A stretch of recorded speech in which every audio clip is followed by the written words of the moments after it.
బంగాళాఖాతంలో ఉపరితల ఆవర్తనం కొనసాగుతుంది. దీని ప్రభావంతో రాబోయే 3 రోజుల్లో ఏపీ వ్యాప్తంగా తేలికపాటి నుంచి ఓ మోస్తరు వర్షాలు కురవచ్చని అమరావతి వాతావరణ కేంద్రం ప్రకటించింది.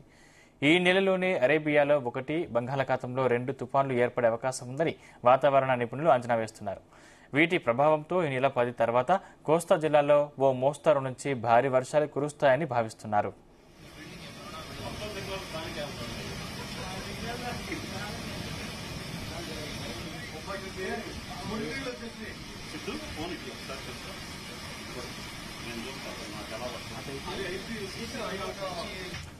నిన్న తూర్పు గోదావరి, ఏలూరు, అనంతపురం, శ్రీ పొట్టి శ్రీరాములు నెల్లూరు, నంద్యాల, ఎన్టీఆర్, అనకాపల్లి, కర్నూలు తదితర జిల్లాల్లో వర్షాలు కురిశాయి. రాత్రి 7 గంటల వరకు అత్యధికంగా రాజమహేంద్రవరంలో 53 మిల్లీమీటర్ల వర్షపాతం నమోదైంది.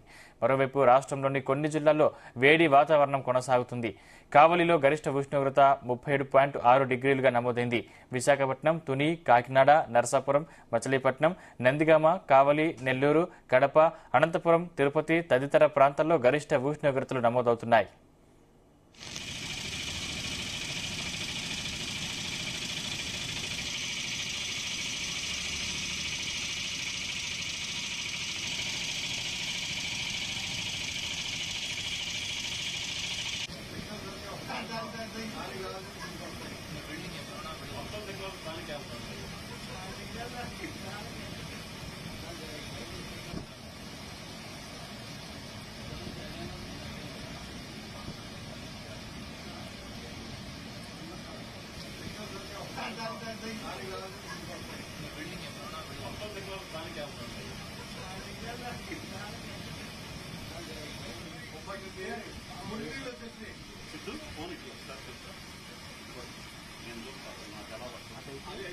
నేను